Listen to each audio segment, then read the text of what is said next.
মুসা আলাইহিস সালাম এরকম আল্লাহকে বিভিন্ন প্রশ্ন করতেন। একদিন আল্লাহরে মুসা আলাইহিস সালাম প্রশ্ন করেন, প্রশ্নটা শুনেন কি জাত প্রশ্ন। আল্লাহর সাথে কথা বলতে পারেন বিধায় মাঝে মাঝে এমনও কিছু প্রশ্ন করতেন। আল্লাহকে বলতেছেন, আল্লাহ, আল্লাহ বলে কি হয়েছে? আমি যদি খুদা হইতাম আর তুমি যদি বন্দা হইতা। হইছেনি কথা? কিতা কইন আমরা কথাটা দেখছেননি? আল্লাহ কয় কিতা কউস আছেনি বলে আমার পরের কথা শুনতে।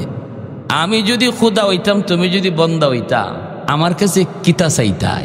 মুসা আলাইহিস সালামের উদ্দেশ্য ছিল দেখি আল্লাহ কিতা কয়, যেটা কইব এটা আমি আল্লাহর কাছে চাইব। সুবহানাল্লাহ, জোরে কর। আরে আমার বুদ্ধি দিয়ে আমি চাই কি করতাম, দেখি না আল্লাহ কোনটা চায়, আমিও এটাই চাইব। তো আল্লাহ পাক রব্বুল আলামিন কয়, মুসা এমন তো হইতো না। বলে এটা আমিও জানি এটা হইতো না, কিন্তু আমার একটা উদ্দেশ্য আছে। আল্লাহ কয় যদি এমন হইতো তাহলে আমি তোমার কাছে সুস্থতার নিয়ামত চাইতাম। সুবহানাল্লাহ। সাথে সাথে মুসা আলাইহিস সালাম, আল্লাহ আমি তোমার কাছে সুস্থতার নিয়ামত চাই। সুস্থতা এত বড় নিয়ামত, সুস্থ থাকলে তো নামাজ কালাম বন্দিগি, ঠিক না? অসুস্থ হয়ে গেলে পরে নামাজও কষ্ট হয়, মজা পাওয়া যায় না। হ্যাঁ, এই অবস্থার মধ্যে সুস্থতা এত বড় নিয়ামত, এত বড় নিয়ামত। এজন্য আল্লাহর কাছে সুস্থতার নিয়ামত বেশি বেশি চাইতে হবে। মুসা আলাইহিস সালাম একদিন কইতেছে, আল্লাহ বর্তমান জমানার সবচেয়ে বড় নাফরমান কেডা আমার একটু দেখাইবা? সবচেয়ে বড় নাফরমান এই জমিনে, এর চেয়ে বড় নাফরমান আর কেউ নাই, এর আমি একটু দেখতাম। আল্লাহ কয় তোমার শখ করছে বলে জি, তার একটু দেখতাম। আল্লাহ বলেতে যাও, ও 3 রাস্তার মোড়ে যায় দাঁড়াও, দেখবা একটা লোক বাচ্চা কোলে লইয়া পাহাড়ের দিকে যাইতেছে। এই লোকটাই হলো বর্তমান জমানার সবচেয়ে বড় নাফরমান, সবচেয়ে বড় নাফরমান। আমি আল্লাহ তার উপরে খুব গুসা। হযরত ওমর ফারুক বলে, ভাই আবু বকর, ওই পাহাড়টা তুমি মায়ার নবীর নিজের কান্দে লইয়া তুমি উঠছো ভাইয়া ভাইয়া, আর সেই গুহার কিনারে যায় তুমি নবীকে বলছো, মায়ার নবী গো আপনি আগে ঢুকবেন না গো নবী, আমি আগে গুহার ভিতরে ঢুকি, ঢুকে দেখি গুহাটা নিরাপদ কিনা। যদি গুহাটা নিরাপদ না হয়, আমি আবু বকরের যদি জীবন চলে যায়, উম্মতের এত ক্ষতি হবে না, কিন্তু আপনার যদি কোনো ক্ষতি হয় উম্মত ক্ষতিপূরণ দিতে পারবে না। নবী গো আপনি এখানে দাঁড়ান, আগে আমি ঢুকি, ক্ষতি হলে আমি আবু বকরের হোক, জীবন গেলে আমি আবু বকরের জীবন যাক।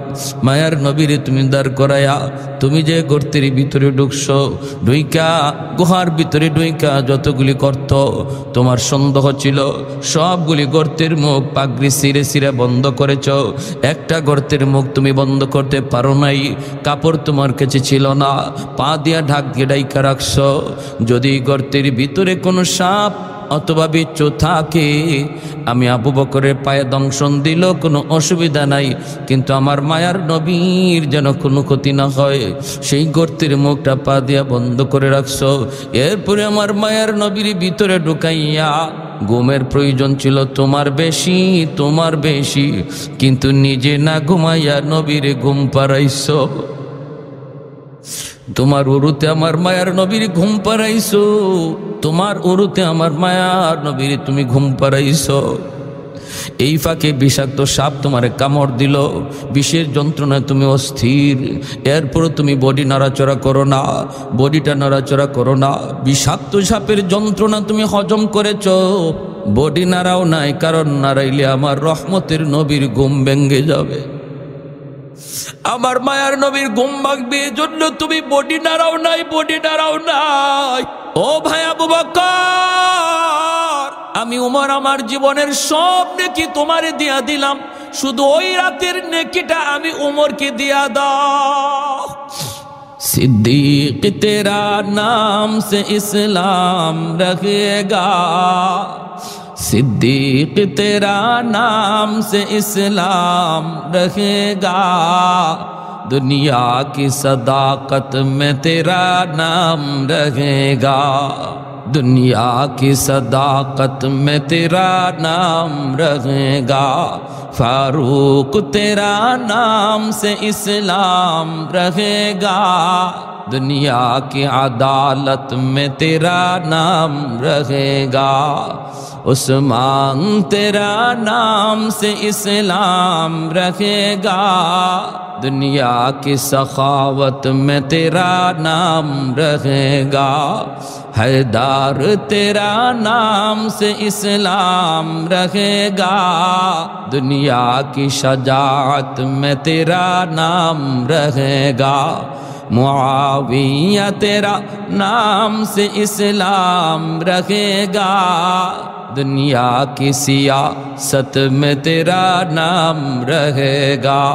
একটু জোরে সুরে কোন আল্লাহু আকবার, আর একটু জোরে আল্লাহু আকবার। সিদ্দিক আকবর বলেন, ভাই উমর, এই যদি হয় তোমার প্রস্তাব, তাহলে আমি আবু বকর নিজেও জানি না ওই হিজরতের রাতে আমার কি পরিমাণ নেকি হইছে। বদলা বদলি কইরা আমি ঠকবো না জিতবো আমি নিজেও জানি না। চলো দুজন মায়ার নবীর কাছে যাই, ওই রাতে আমার নেকি কি পরিমাণ আগে বুঝি। আল্লাহ নবীর কাছে দুজন চলে আসলেন। মায়ার নবী দয়ার নবী বলেন, দুজন ঘটনা কি, কেন, কি জন্য? সিদ্দিক আকবর বলেন, ইয়া রাসূলুল্লাহ, ওগো নবীজি, আমরা আমাদের জীবনের নেকি বদলা বদলি করতে চাই। ওমর তার জীবনের নেকি আমাকে দিতে চায়, আর ওমর আমার জীবনের নেকি সব চায় না, শুধু এক রাতের নেকি চায়, এক রাতের নাকি। অথচ আমি নিজেও জানি না ওই রাতে আমার কি পরিমাণ নেকি হয়েছে। এটা বুঝতে আপনার কাছে এসেছি গো নবী। আল্লাহর নবী রহমতের নবী বলেন, ভাই আবু বকর, কোন রাতের কথা বলছো?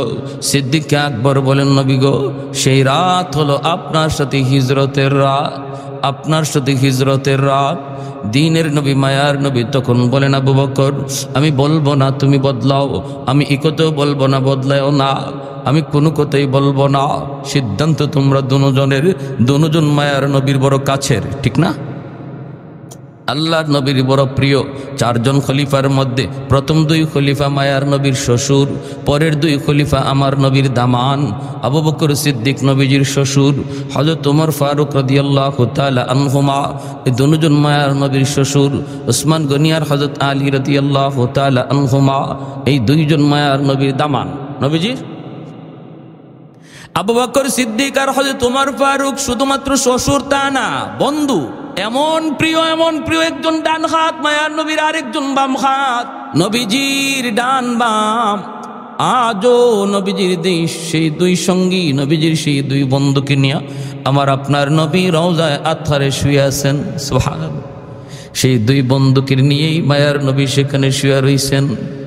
এজন্য মায়ার নবী মনে মনে কয়, আমি কোন কথা কইব, আর কে কষ্ট পাইব, কে কষ্ট পাইব, আর কে খুশি হইব বলা দরকার নাই।